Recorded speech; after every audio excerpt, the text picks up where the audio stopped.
आसानी से तैयार हो जाने वाला ये नवरत्न पुलाव बहुत ही कम वक्त में बन जाता है। देखने में जितना सुंदर, खाने में उससे भी कई गुना ज़्यादा स्वादिष्ट है। तो आइए जल्दी से नवरत्न पुलाव की रेसिपी चेक करते हैं। तो यहाँ पर मैंने एक पैन ले लिया था जिसमें एक छोटे चम्मच जितना घी डाल लिया था और कुछ ड्राई फ्रूट्स इसके अंदर रोस्ट कर लिए थे, जिसमें बादाम थी, काजू थे। जब मैंने बादाम को रोस्ट किया ना, तो बादाम के मैंने 1 के 2 हिस्से कर लिए थे। उसे बीच में से स्लिट किया था, ज़्यादा छोटे टुकड़े नहीं किए थे, जिसकी वजह से काजू और बादाम देखने में तो सुंदर लगते ही है, खाने में भी टेस्टी लगते हैं। तो यहाँ पर हमारे काजू बादाम रोस्ट हो गए थे। उसी के साथ मैंने यहाँ पर किशमिश को भी डाल दिया था रोस्ट करने के लिए। तो किशमिश भी हमारी अच्छे से रोस्ट हो गई थी, लगभग फूल ही गई थी, आप देख सकते हैं ना। बस इसी के बाद बारी आ जाती थी पनीर को रोस्ट करने की। तो यहाँ पर मैंने 1/4 कप जितना पनीर ले लिया था, जिसके छोटे छोटे टुकड़े कर लिए थे।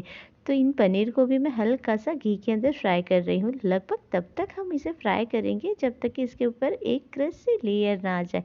तो हमारे पनीर भी रोस्ट हो गए हैं। इसी के साथ ही 1 बड़ी चम्मच जितना घी ले लिया और अब ये तड़का जो है ना, वो तैयार हो रहा है हमारे पुलाव के लिए। उसी के साथ उसके अंदर थोड़ा सा जीरा डाल दिया था और उसके साथ कुछ खड़े मसाले, जिसमें दालचीनी, छोटी इलायची और थोड़ा से तेज पत्ते। बस इन सारी चीज़ों को अच्छे से रोस्ट कर लिया और उसके बाद एक हरी मिर्ची थी ना, उसे स्लीट कर लिया था, वो डाल लिया था। हरी मिर्ची स्लीट करके डालने से इसका टेस्ट बहुत ही अच्छा लगता है। उसी के साथ कुछ सब्जियां थी, वो डाल दी थी, जैसे कि फूल गोभी थी, थोड़े से मटर ले ली थी और साथ में थोड़े से गाजर। इन सारी चीज़ों को ना हल्का हल्का सा मैंने बॉईल कर लिया था, करीब करीब 50% बॉईल कर लिया था। उसी के साथ इन सारी सब्जियों को घी में अच्छे से रोस्ट भी कर लिया, जिससे इसका फ्लेवर और भी बढ़ जाए। सब्जियों को बॉईल करने से ज़्यादा देर तक पकाना नहीं पड़ता है। साथ ही में डाल दिए थे वो रोस्ट किए हुए पनीर, थोड़ा सा गरम मसाला और नमक। ज़्यादा इसके अंदर ना मसाले नहीं डाल रही हूँ मैं। दूसरे मसाले डालने की वजह से हमारा जो पुलाव है उसका कलर तो चेंज हो ही जाएगा, पर ये नवरत्न पुलाव भी नहीं रहेगा। तो यहाँ पर मैंने जो हल्का सा गरम मसाला डाला था ना, जिसकी वजह से पूरे किचन में खुशबू खुशबू हो गई थी। तो अब बारी आ जाती थी बॉईल किए हुए चावल डालने की।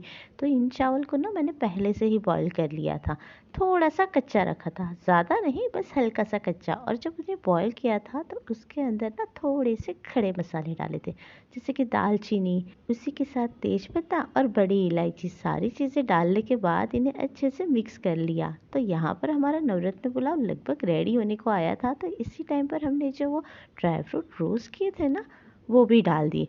सारी चीज़ों को अच्छे से मिक्स कर लिया और इस पुलाव को ना हम बस इस तरह से पैन में खुला खुला ही पकाएंगे, ज़्यादा देर तक नहीं पकाना है।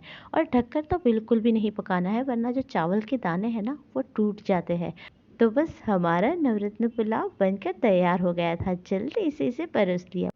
तो आप भी इस वाले पुलाव को ज़रूर से बनाइए और ड्राई फ्रूट्स की कमी बिल्कुल भी मत छोड़िएगा, इससे इसका स्वाद और भी बढ़ जाता है। और हाँ, इस पुलाव को घी में बनाइएगा।